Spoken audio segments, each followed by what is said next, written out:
Algumas pessoas entram em pânico porque acham que perderam algo essencial dentro de si.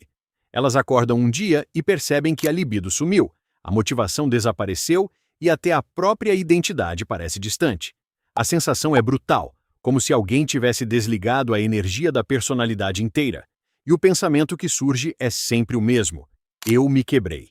Esse é o momento em que muita gente abandona tudo. Não porque voltou ao ponto de partida, mas porque acredita que estragou o próprio cérebro no caminho.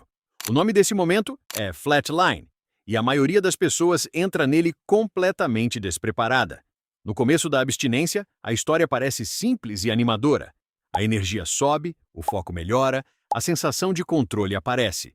Você sente que finalmente tomou as rédeas da própria mente, só que, de repente, o oposto acontece. A libido some. A vontade de socializar diminui. O humor fica neutro, quase cinza. Até coisas que você gostava parecem meio sem graça. É como se alguém tivesse abaixado o volume da vida. E é aí que surge o pensamento perigoso. Isso não é normal. Algo está errado comigo. Mas o que ninguém te conta é que o flatline não é um erro do sistema. Ele é o sistema se recalibrando. Durante muito tempo, seu cérebro aprendeu que estímulos rápidos, fáceis e intensos estavam sempre disponíveis. Pequenos picos constantes de recompensa.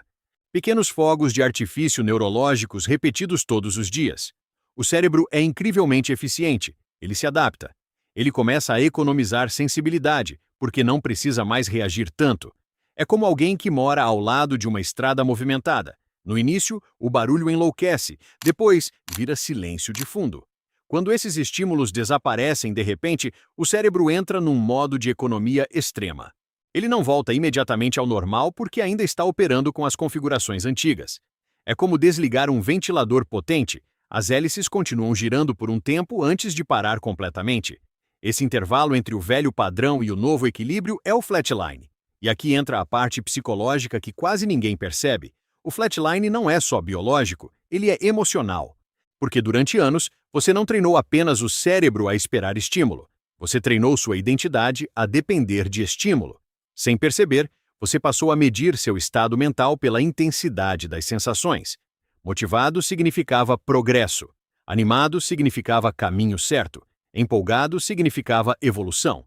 Então, quando chega uma fase neutra, silenciosa, estável, você interpreta como falha. Se em algum momento esse raciocínio fez sentido para você, vale deixar um like agora.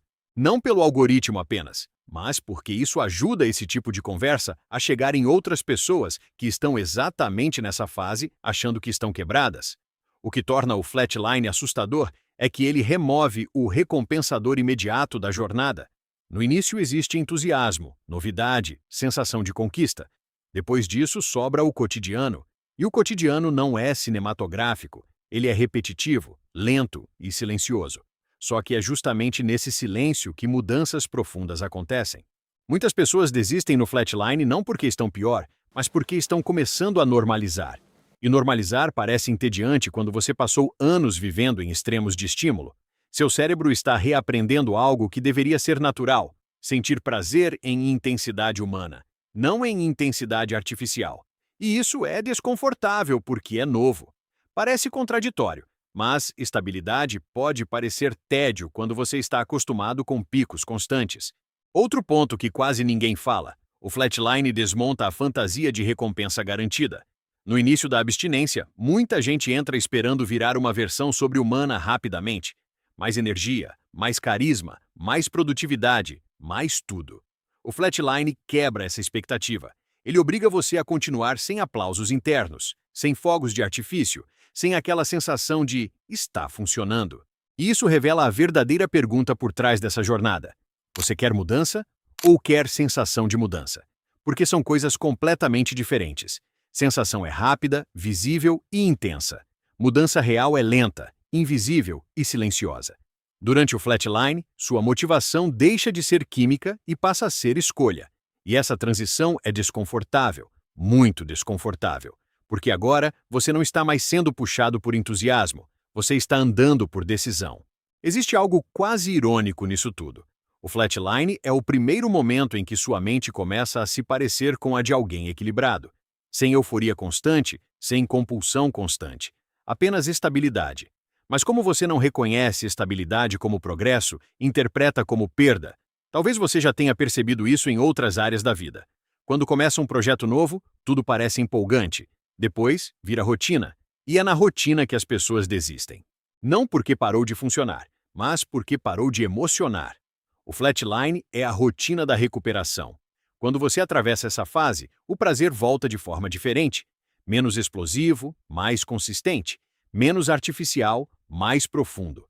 Pequenas coisas começam a recuperar cor. Conversas voltam a ter peso. Objetivos voltam a ter significado. Não como fogos de artifício, mas como uma chama constante. É mais discreto. E justamente por isso, mais sustentável. Se esse tipo de conversa te faz repensar coisas que ninguém costuma explicar com calma, talvez faça sentido se inscrever no canal. Não como um clique automático, mas como um ponto de retorno mental. Um lugar onde você volta quando quiser entender melhor o próprio comportamento. O que torna o flatline tão poderoso é que ele testa algo que ninguém consegue falsificar: paciência. Não paciência passiva, mas paciência ativa. Continuar mesmo sem aplausos internos. Continuar mesmo sem sensação de progresso. Continuar mesmo quando a mente tenta negociar um retorno ao conforto antigo. Porque o cérebro adora negociar. Ele não grita, ele sussurra. Talvez você esteja exagerando. Talvez isso não valha a pena. Talvez você esteja pior agora.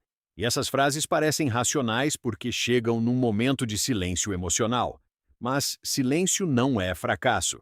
Silêncio é recalibração.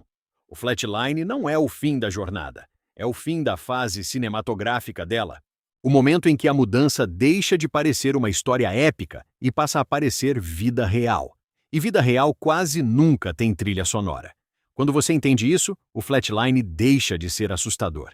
Ele vira um sinal silencioso de que algo profundo está acontecendo nos bastidores. Algo que não precisa de aplausos para existir. Algo que não precisa de urgência para continuar. E talvez essa seja a verdade mais desconfortável de todas. Progresso real é entediante de assistir, mas poderoso de viver.